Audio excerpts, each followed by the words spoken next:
কথা বেড়ে যাবে, ওই ওই শুরু হয়ে যাবে আবার। হ্যাঁ, মোবাইল করুন, আমি বারবার বলছি না, ধর্মীয় সভা।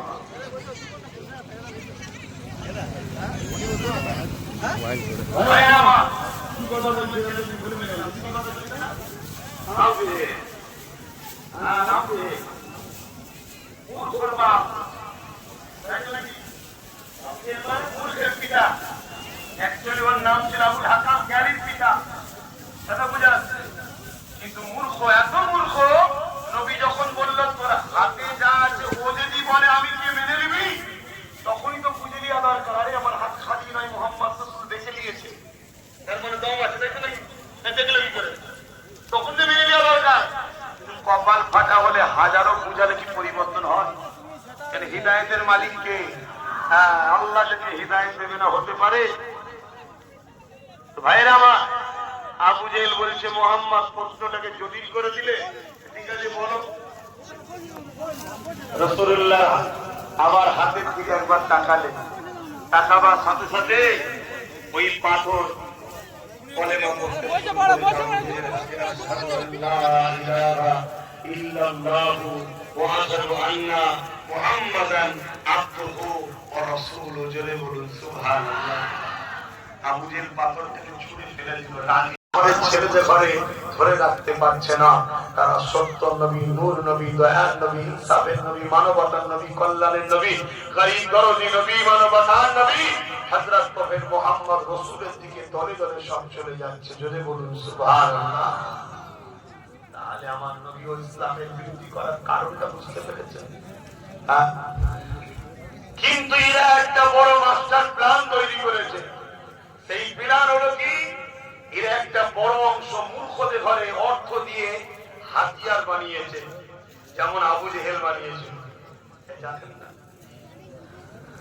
আবু জেহেল সমাজের মানুষকে ভুল বুঝিয়েছিল, আমার নবী সম্বন্ধে মিথ্যা মিথ্যা প্রচার করে করে সমাজের মানুষকে ভুল বুঝিয়েছিল। তার অনেক প্রমাণ রয়েছে তোমার আমার কাছে। এই যুবকের একটা প্রমাণের কথা বলে দিয়ে যায়।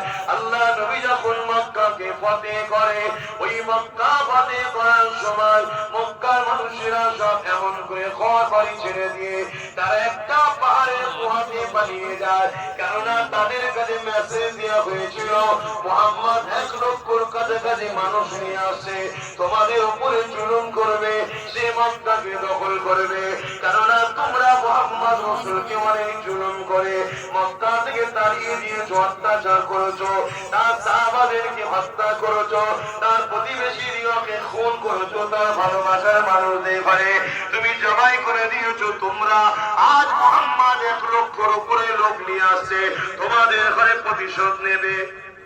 এই খবরটা ঠিক শুনিয়েছিল না মিথ্যা?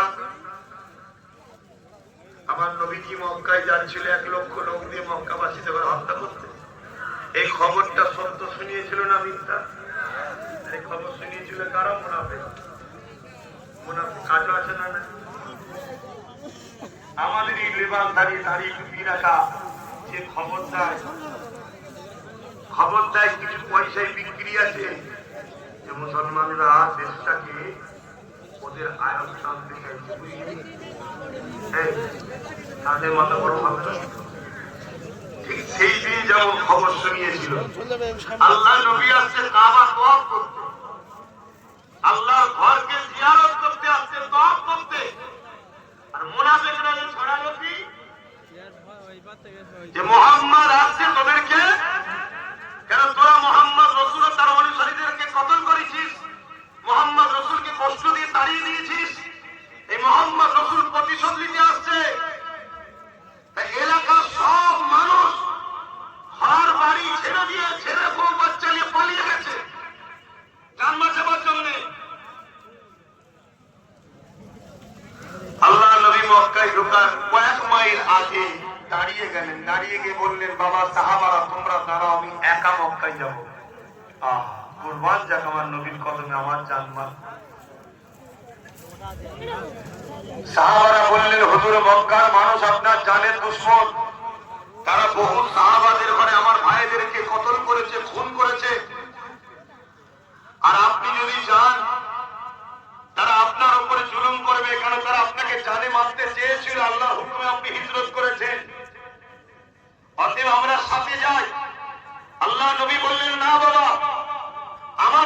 1 লক্ষ লোক আছে, আমরা যদি একসাথে ঢুকি, কেউ যে ওদেরকে ভুল বুঝাতে পারে ওরা ভয় খেয়ে যাবে। আমি মোহাম্মদ রহমত লিল আলামিন, শুধু মুসলমানদের জন্য দয়া নয়, তামাম আলমের জন্য আমি দয়া। যারা বলেন সুবহানাল্লাহ। অতএব আমি চাই না ওরা কষ্ট পাক, ওরা আঘাত পাক, ওদের উপরে কোনো ভয় ঢুকুক। তাই আমি নবী একা যাব, কথা মতো কাজ। রাসূলুল্লাহ একা এলেন, পুরো মক্কার অলি গলি ঘুরছে, সব ফাঁকা, ঘরের দরজা দিবারও সময় পাইনি। নবী ডাক দিচ্ছেন, ইয়া আব্দুল্লাহ, এ আল্লাহর বান্দা কেউ আছো? কোনো সারা শব্দ নাই। ঘুরতে ঘুরতে দেখছে এক বুড়ি একটা ভারী পুটলি টানাটানি করছে। পুটলিটা ছাড়তেও পারছে না, চলে যেতেও পারছে না। আল্লাহ নবী বুড়ির কাছে আসলেন, মা, আরবিতে উম্মুন বলে, মা। বুড়ি আমার রাসূলের এই ময়া ভরা ডাক দেখে পুটলি ছেড়ে দিয়ে সোজা হয়ে দাঁড়িয়েছে। আমার নবী কি ভালো ভালো বড় বড় চোখ করে দেখছে। এত সুন্দর ছিল আমার নবী দেখতে না। ইউসুফ নবীকে থেকে তো মিশরের নারীরা আঙ্গুল কেটেছে, আমার নবীকে দেখেন, নাম শুনেই জানতে দিয়েছে। জোরে বলুন সুবহানাল্লাহ। নবী তো বড় মানুষরা কাজ করে বলি, আমি দোয়া করবো, সালাম দেবো ইয়া নবী, সালাম।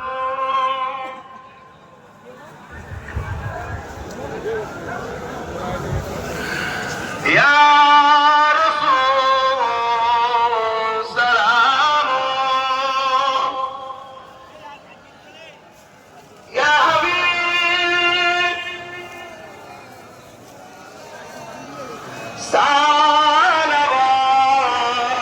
সালাওয়াতুল্লাহ। কঠিন হাসরের দিনে কি আছে মোদের কপালে, গুনাহগার উম্মাহ আপো আপনার লইবেন সঙ্গে মাহশরে। নবী সালাম, ইয়া রাসূল, ইয়া হাবিব।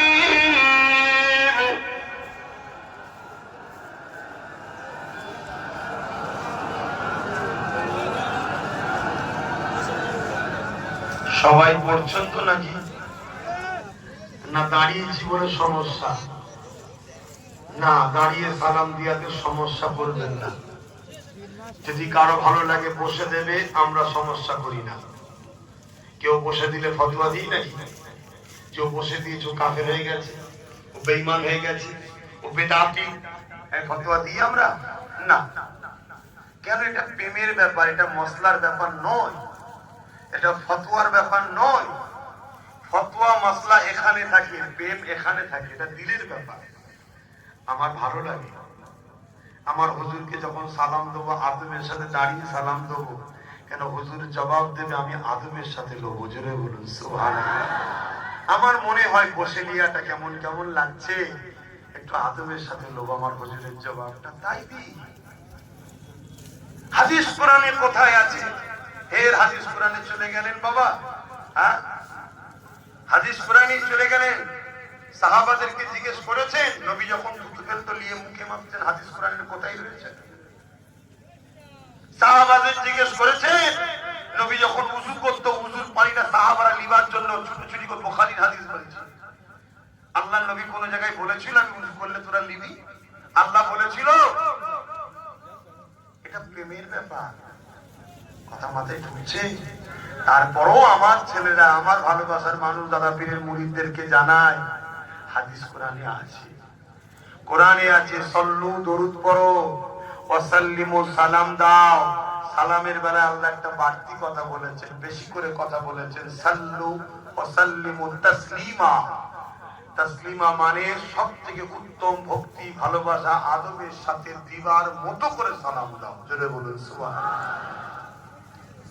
দরুদের থেকে অনেক বড় ফজিলত হলো সালাম। দরুদের নেকি হয়। সালাম ইয়া রাসূল ইয়া হাবিব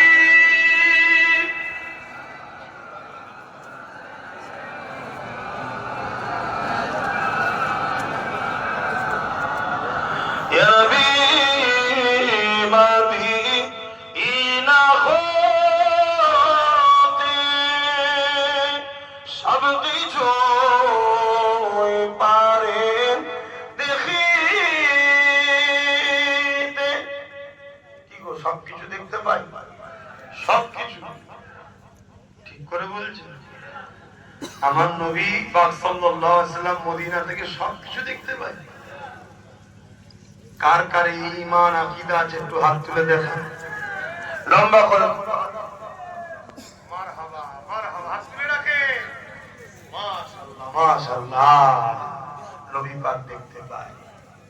কথা বুঝে আসছে? মুনাফিক ছিল যারা বলে নবী দেখতে পাই না, নবী শুনতে পাই না, নবী অন্তরের খবর জানে না, তারা হলো মুনাফিক। আব্দুল্লাহ ইবনে উবাইয়ের লোক।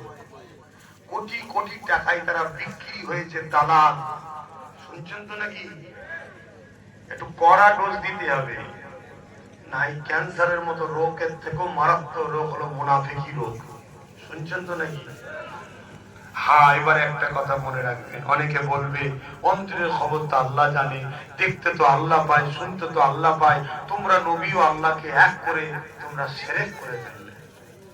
আমাদের সরল প্রাণ ছেলে, সাধারণ খেটে খাওয়া ছেলে, মাঠে হাটে খাটা ছেলে, মাদ্রাসায় যায়নি, যদিও বা মাহফিল এসে বসে, ঘাবড়ে যাবে না? যাবে না? আল্লাহ শিরক হয়ে গেল। তওবা তওবা তওবা, লা হাওলা ওয়ালা কুওয়াতা ইল্লা বিল্লাহ। জি, লা হাওলা ওয়ালা কুওয়াতা ইল্লা বিল্লাহ বললো, আপনি কাফের হয়ে গেল। শুনছেন তো নাকি? যেভাবে তওবা করলে কাফের হয় না, তওবাটা করলো কিভাবে? যে ওর আকীদা হলো হুজুর দেখতে শুনতে পাই না এবং অন্তরের খবর জানে না, এই বিশ্বাসটা করে নিল, সঙ্গে সে কাফের হয়ে যাবে। এবার তাহলে একটু বুঝিয়ে দিই। নবী দেখতে পায়, আল্লাহ দেখতে পায়। নবী শুনতে পায়, আল্লাহ শুনতে পায়। নবী অন্তরের খবর জানে, আল্লাহ জানে। দুটো এক নয়। নবীকে আল্লাহ দেখার ক্ষমতা দিয়েছে, শোনার ক্ষমতা দিয়েছে। জোরে বলুন সুবহানাল্লাহ। আর আল্লাহ দেখেন, শোনেন, তিনাকে কেউ ক্ষমতা দেয়নি, তিনি খোদ মালিক। জোরে বলুন সুবহানাল্লাহ। একজন মালিক আর একজনকে মালিক বানিয়েছে, আর তিনি খোদ মালিক। দুটোর মধ্যে পার্থক্য আসমান জমিনের থেকেও বেশি। কথা মাথায় ঢুকছে না? ঢুকে না? আল্লাহ পাক খোদ নিজে মালিক, আর নবীকে আল্লাহ এমন ভাবে বানিয়েছে তিনি শুনতেও পায়, দেখতেও পায়, অন্তরের খবরও জানতে পাবে। হাবিব, তুমি যেটা ইচ্ছা করবে সেটাই হবে, এরকম ক্ষমতা আমি তোমাকে দান করলাম, দিলাম। জোরে বলুন সুবহানাল্লাহ। তাহলে প্রকৃত মালিক কে হলো? আল্লাহ। এখানে শিরক হলো? কিন্তু না, নবীকে ছোট করো উম্মতের কাছে। আর আমি যে কথাটা বললাম, এতে বলুন তো আপনাদের অন্তরে নবীর ভালোবাসা, আজমত, মাকাম বাড়ছে না কমছে? এইটাই তো দরকার। কেন? এতে কি হবে? ঈমান মজবুত হবে। আর ঈমান মজবুত হলে ও জালিম তোমাকে দেখে এমনি ঘাবড়াবে। কথা বুঝে আসছে? আমার সাথে সবাই পড়ে, ইয়া নবী মদিনা হতে সব কিছু পারেন দেখিতে। মোদের লাশ কবরে রাখিলে লইবেন আপন করে। নবী সালাম ইয়া রাসূল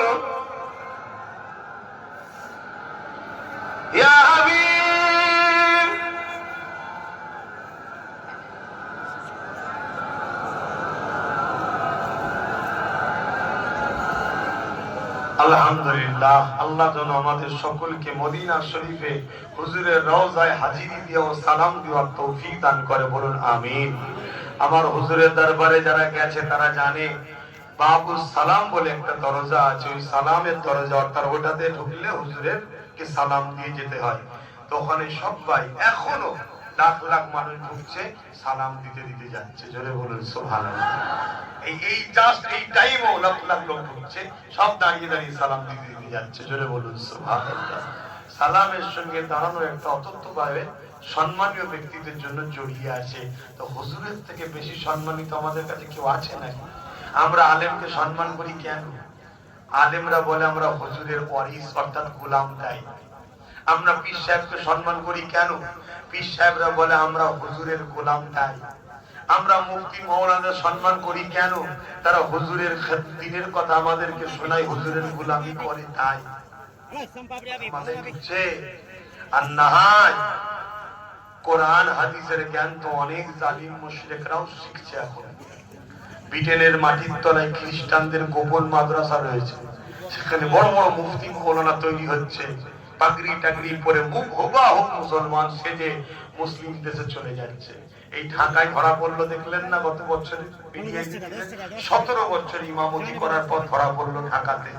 এজন্য নিজেদের চিনা শোনা এলাকার ছেলেকে ইমামতি করান। কথা বুঝে আসছে? কোথা থেকে দূর থেকে কে এসে ঢুকে যাবে, বিপদের শেষ থাকবে না। আমি সবাইকে খারাপ বলছি না, ভালো আছে, সতর্ক হন। নিজের এলাকার ছেলে, গ্রামের ছেলেকে আগে দেখুন, হাসপাতালের ছেলে যাকে চিনেন তাদের ঘরে ইমামতি করা।